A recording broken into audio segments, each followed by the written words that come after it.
Hello, my friends. Welcome back to Sleeping Stories with David's YouTube channel, the cozy corner of the internet made just for drifting off. Get comfortable, let your eyes grow heavy, and let my voice carry you gently into sleep. So settle in, breathe slow, and let's begin tonight's story. Find the most comfortable position you can. Let your shoulders drop just a little away from your ears. Let the pillow take the whole weight of your head, because it can and it will.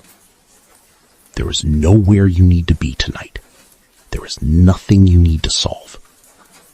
The day is behind you now, all of it, every small worry and every unfinished thing, and none of it needs your attention while you rest.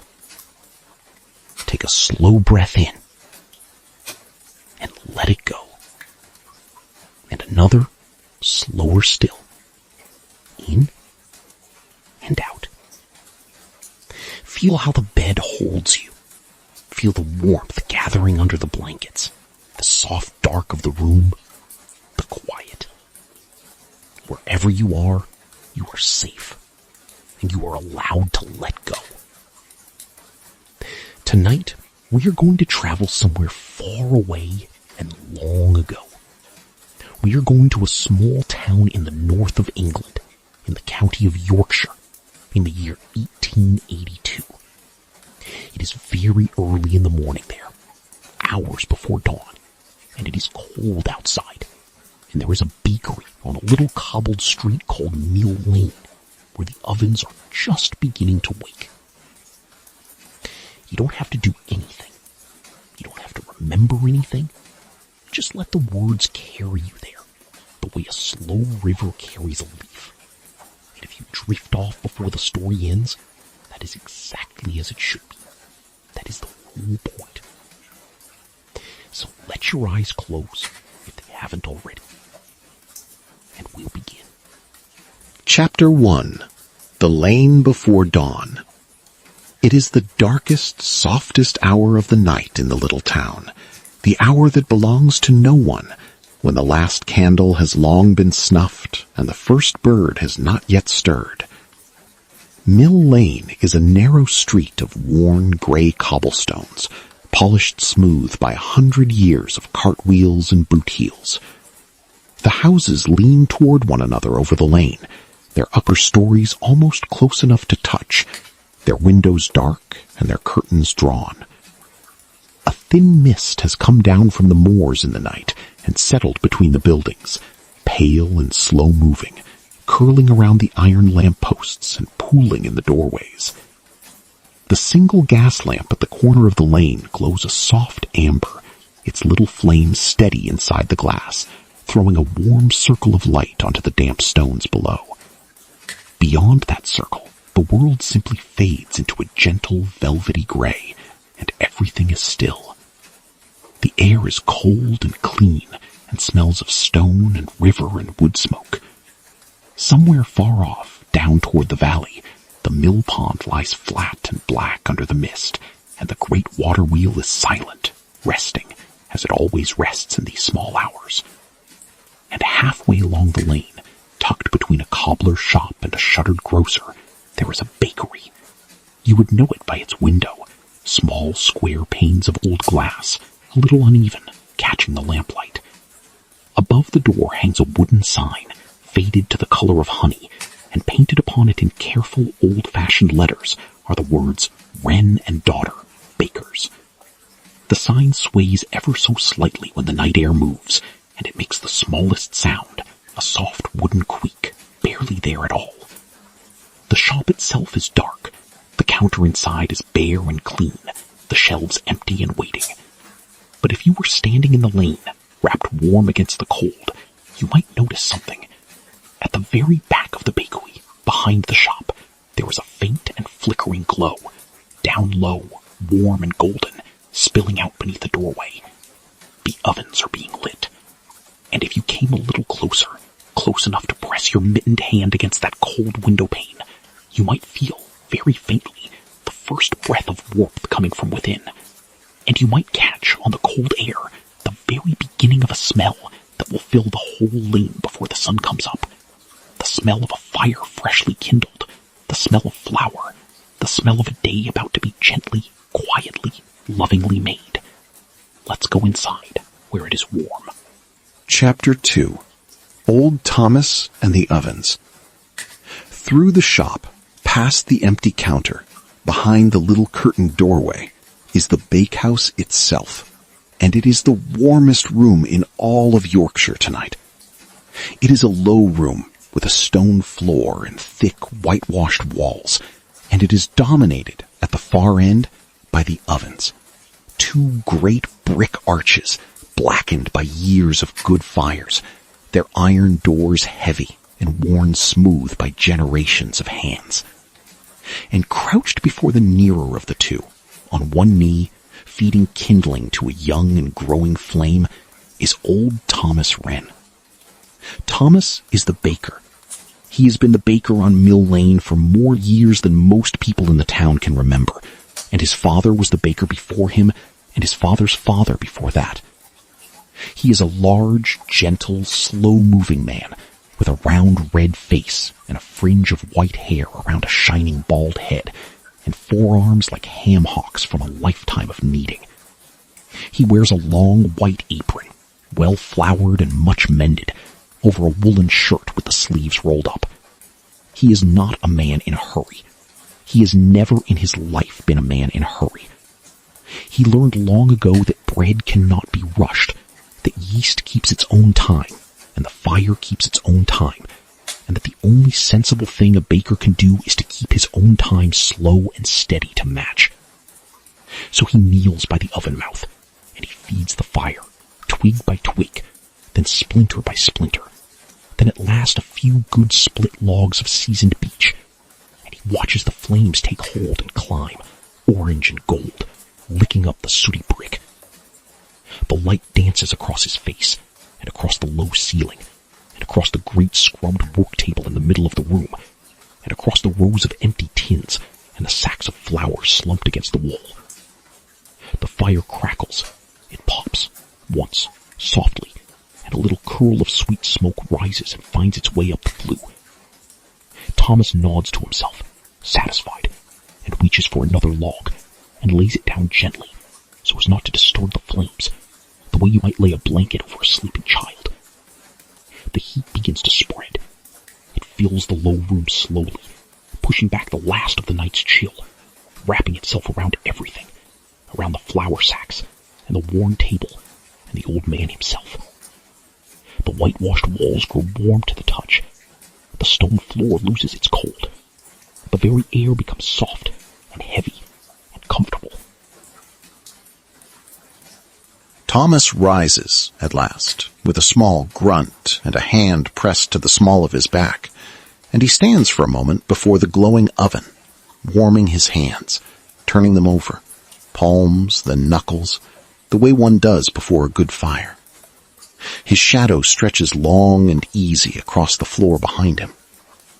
Then he takes up a cloth and wipes down the great work table, though it is already clean, because that is how a day begins.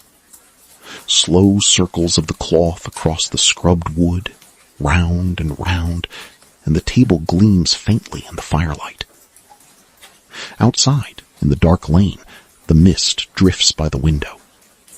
Inside, the fire settles into its steady work, and upstairs, above the bakehouse, someone is beginning, very sleepily, to stir.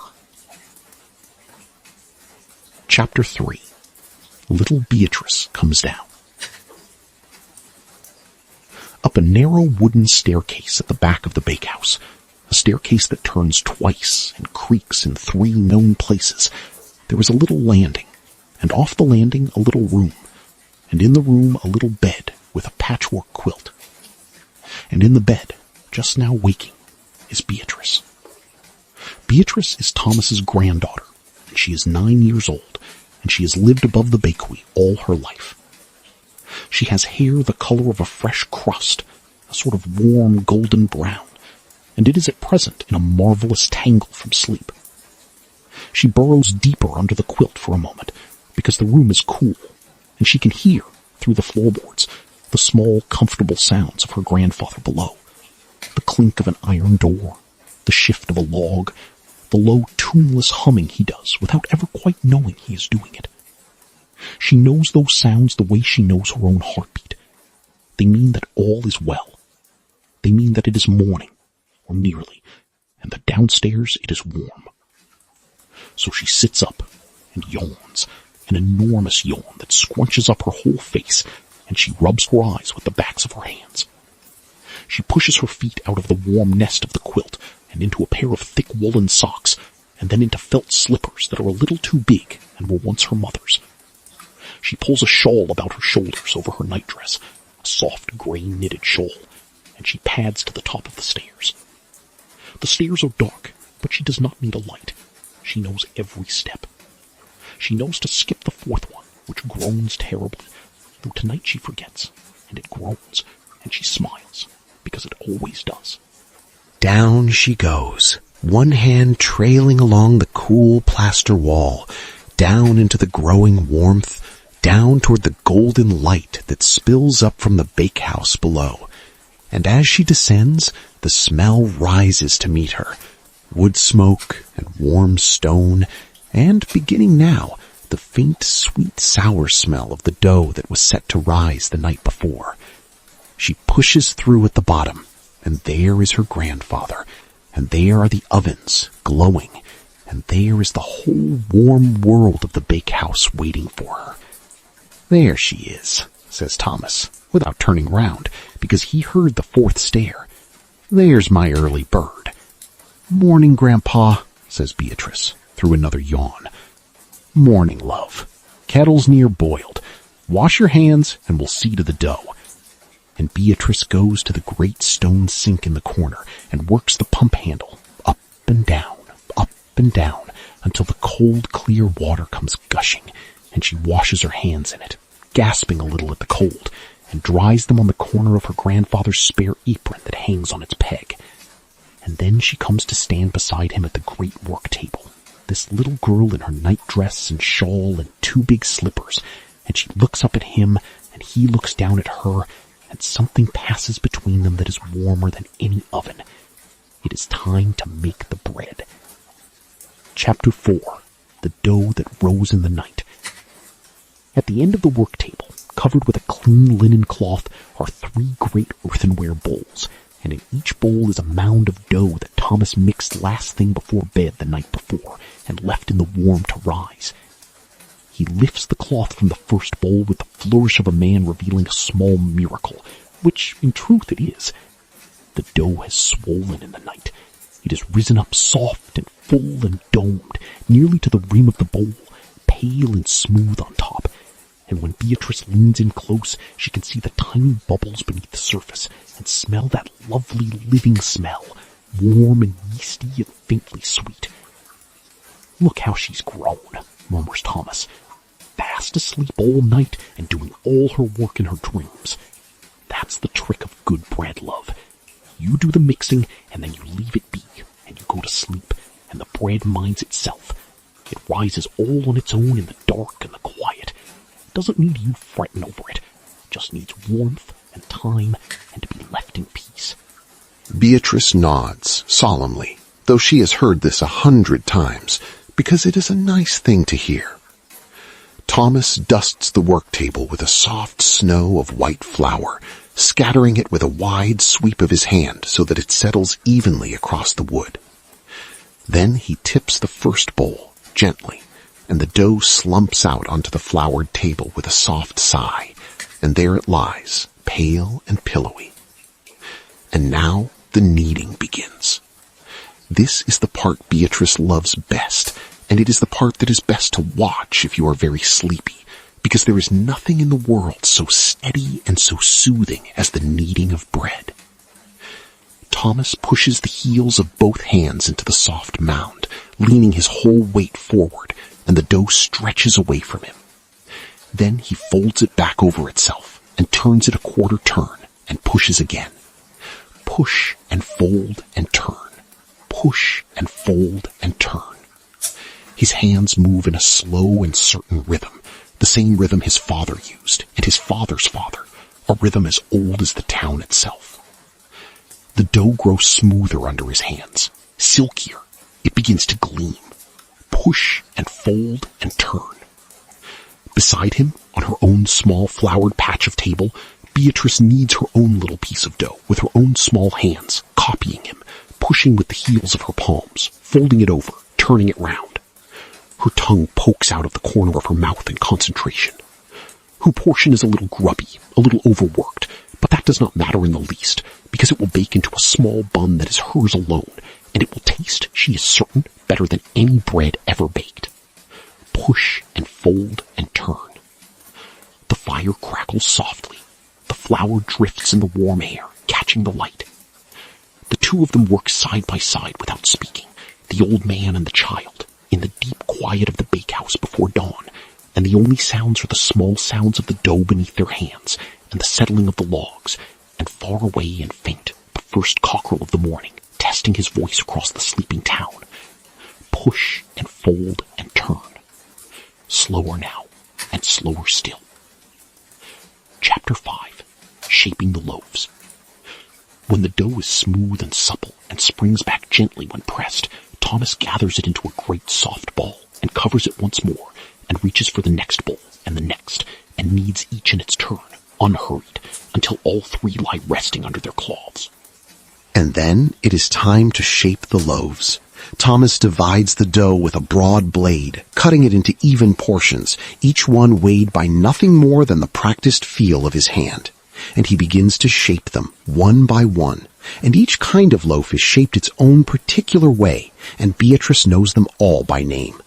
There are the cottage loaves, which are her favorite to watch, made of a large round of dough with a smaller round set on top and a thumb pressed deep down through the middle of both to join them, so that they bake up into that funny, comfortable two-tiered shape, like a little dough person sitting down. There are the tin loaves, plain and honest, folded neat and tucked into their long black tins to rise up square and tall. There are the bloomers, shaped into fat ovals and set on trays, ready to be slashed across the top with a few quick strokes just before baking, so they can open and bloom in the heat. And there are the little bread rolls, which Beatrice is allowed to shape herself, rolling small pieces of dough beneath her cupped palm against the table, round and round and round, until they are neat little balls, and she lines them up on the tray in careful rows, so proud of each one. Thomas works down the length of the table, shaping and setting, cottage loaf, tin, tin, tin, a row of bloomers. His hands are floured to the wrist, and there is a smudge of flour on his red cheek and one on his shining head, and Beatrice giggles and points, and he pretends to be very surprised and dabs at the wrong cheek entirely, which makes her giggle more. When every loaf is shaped, the trays and tins are set upon the warm shelf beside the oven and covered once more with cloths and left to rise again, their last rising, their second sleep, plumping up soft and full in the warmth while the ovens come up to their proper heat. And now, says Thomas, straightening up and rubbing his floury hands together with a soft, dry sound, now we wait a while, and while good bread rises, love, a good baker sits down and has his tea. Chapter 6. Tea by the Oven Door. There were 2 chairs by the oven, an old high-backed wooden chair worn smooth and comfortable, which is Thomas's, and a smaller 3-legged stool, which is Beatrice's, and between them a little table where the brown teapot sits under its knitted cozy. Thomas pours the tea, dark and strong, into 2 thick white cups, and into Beatrice's he pours a good deal of creamy milk and stirs in a spoonful of honey, and the spoon makes a small bright ringing against the china as he stirs. He hands her the cup, and she wraps both her small hands around it and feels the warmth soak into her palms and breathes in the steam. They sit. The fire glows through the little gaps around the oven door, casting shifting patterns of orange light across the floor. The room is warm through and through now, warm right down into the stones, and the 2 of them sit in it like 2 cats in a sunbeam, in no hurry at all. Beatrice sips her tea.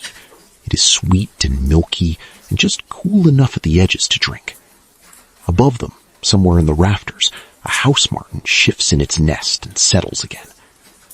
Outside the small window, the sky has not yet begun to lighten. It is still that deep and endless blue-black of the last hour before dawn. But the mist has thinned, and here and there a star shows through.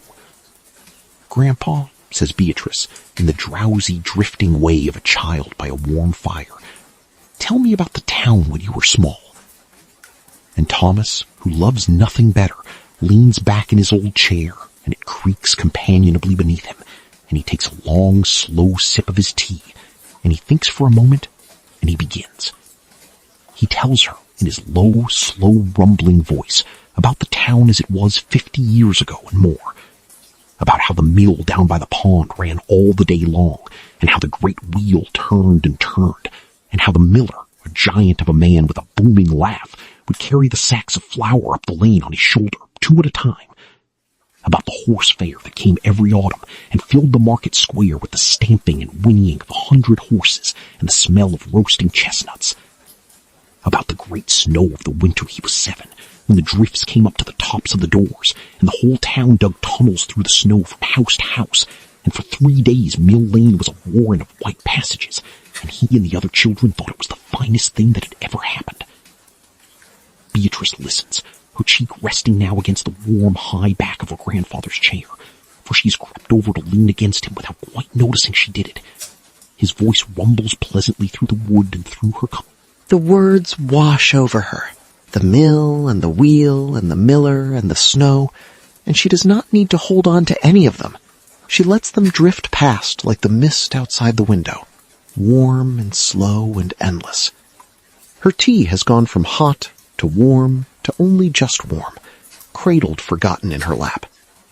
Her eyelids are growing heavy. And Thomas's voice goes on, low and even, telling of long-ago summers and long-ago friends, of a town at peace with itself in the green folds of the Yorkshire hills, while the fire glows and the bread rises, and the night holds them both, safe and warm, in the palm of its quiet hand. Chapter 7. The First Baking. By and by, Thomas sets down his empty cup and rests a hand for a moment on Beatrice's tangled hair, and then rises, slowly, to see to the ovens. He opens the iron door of the nearer oven, and a great gust of dry heat rolls out into the room, and with it a wave of that deep, toasty, mineral smell of hot brick. He tests the heat the old way, the only way he has ever trusted. He thrusts his bare arm into the oven's mouth, just for a moment, and counts under his breath. And by how long he can bear the heat before he must draw his arm back, he knows the oven is ready. Not a thermometer in the place, just 50 years of knowing. "She's ready," he says. "Come along, love, gently now." And Beatrice rouses herself, blinking, and comes to help, though her help is mostly to hand him things and to watch. Thomas takes up the peel, the long-handled wooden paddle worn thin and pale at the edge, and one by one he loads the loaves into the oven. He slides the peel beneath a bloomer, lifts it, carries it to the oven mouth, and with a single smooth, practiced flick of his wrists, he sets the loaf down upon the hot oven floor and draws the peel out from under it, leaving the bread behind. In it goes, and another, and another. The cottage loaves, the tins tucked in their rows, the trays of little rolls, and last of all, set carefully in the very front where he can watch it, Beatrice's own small grubby bun. He swings the iron door shut upon them all and drops the latch, and there is a lovely finality to the sound of it, a soft, heavy clunk that means the work is done. And now, once again, comes the waiting, and the trusting, and the leaving be. "Now they sleep," says Thomas, "and they dream themselves into bread, and there's nothing to do but wait for them, and keep the fire, and let them be." And so they wait, and slowly, slowly, the smell begins. It starts as the faintest thing, a mere suggestion on the warm air, but it grows, minute by minute, richer and rounder and more wonderful, until it fills the whole bakehouse and begins to seep out beneath the door and through the gaps in the old window frame and out into the dark lane beyond. The smell of baking bread. There is no smell in all the world quite like it. No smell so deeply and simply good, so comforting, so much like being small and safe and cared for. It is the smell of morning. It is the smell of home. And out in the sleeping town, though they do not wake, though they only stir and sigh and burrow deeper into their beds, the people of Mill Lane breathe it in their dreams, and dream, without knowing why, of warmth and of kindness, and of good things freshly made. Chapter 8. The town wakes slowly. Very gradually now, so gradually you could not name the moment it began, the sky beyond the little window is changing. The deep blue-black is softening at its lowest edge, out over the moors to the east, into a deep gray, and then, so slowly, into a color that is almost, not quite, a kind of dusky rose. The stars are going out one by one, quietly, the way the candles are snuffed in a great house at the end of an evening. The mist has all but lifted, and lies now only in the very lowest hollow of the lane, a soft white ribbon along the gutter.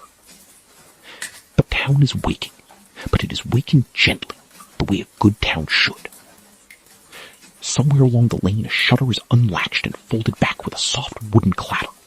A door opens and closes.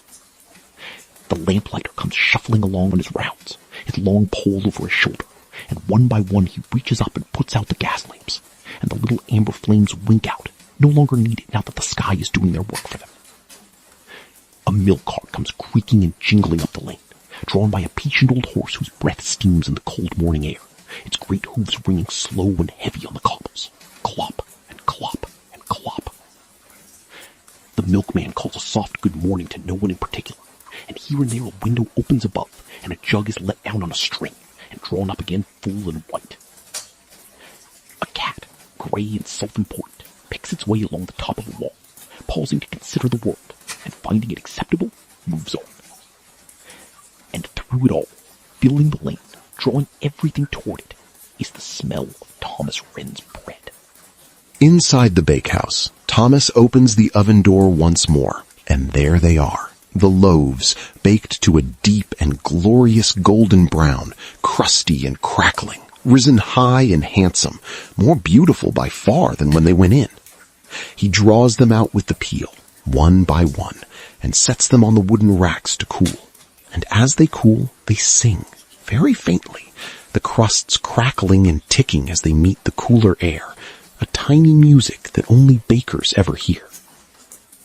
Beatrice's little bun comes out last, and it is lopsided and slightly scorched on one side, and it is perfect.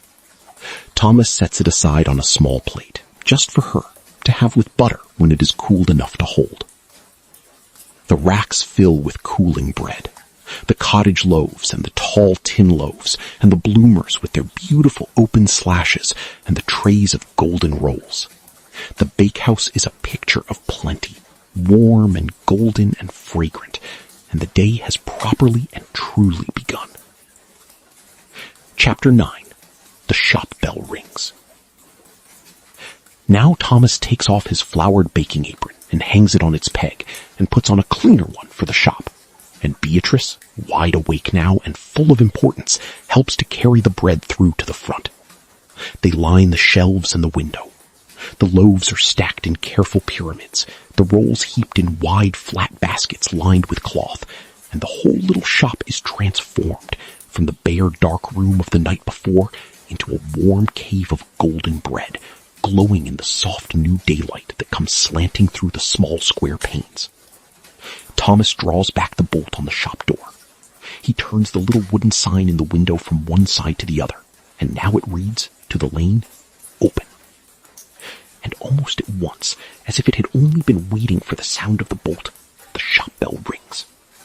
It is a small brass bell on a curl of iron above the door, and it gives a bright and cheerful little ting as the door opens, and in comes the first customer of the day, old Mrs. Hartley from 3 doors down, in her shawl and bonnet, with her basket over her arm, come as she comes every single morning of her life for a small tin loaf and a few kind words.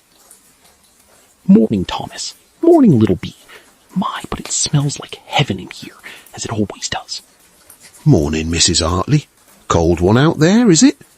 Sharp enough, but your shop's the warmest spot in Yorkshire, I always say.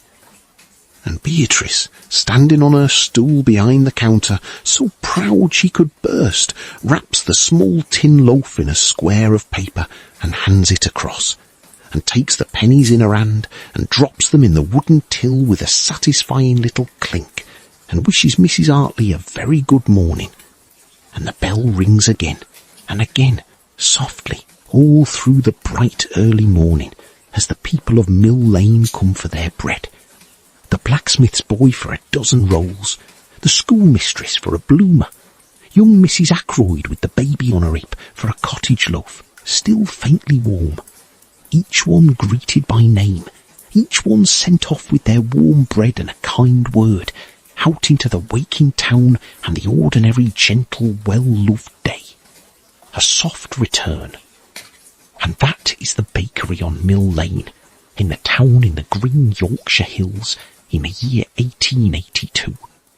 It is there still, if you like, in that warm and quiet place inside you where such things are kept.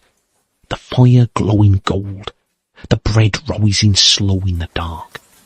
Old Thomas at his table, and little Beatrice on her stool, and the smell of good things freshly made drifting out into the lane. Nothing hurried ever happens there. Nothing hard. It is a place that asks nothing of you at all, except that you rest and be warm, and let the slow good work of the night go on all by itself, the way the bread rises all by itself in the dark, minding itself, needing only warmth and time and to be left in peace. Just as you need only rest now. There is nothing more for you to do tonight. Your work is done, all of it. You can set it all down on the warm shelf and cover it with a clean cloth and leave it be until morning. It will keep. It will all keep. So let your breath go slow and easy now. In and out. Let the warmth of that little bakehouse settle over you like the softest of blankets. And drift, gently, the way a leaf drifts on a slow dark river. Down and down into a deep and peaceful sleep. Good night. Sleep well. All is warm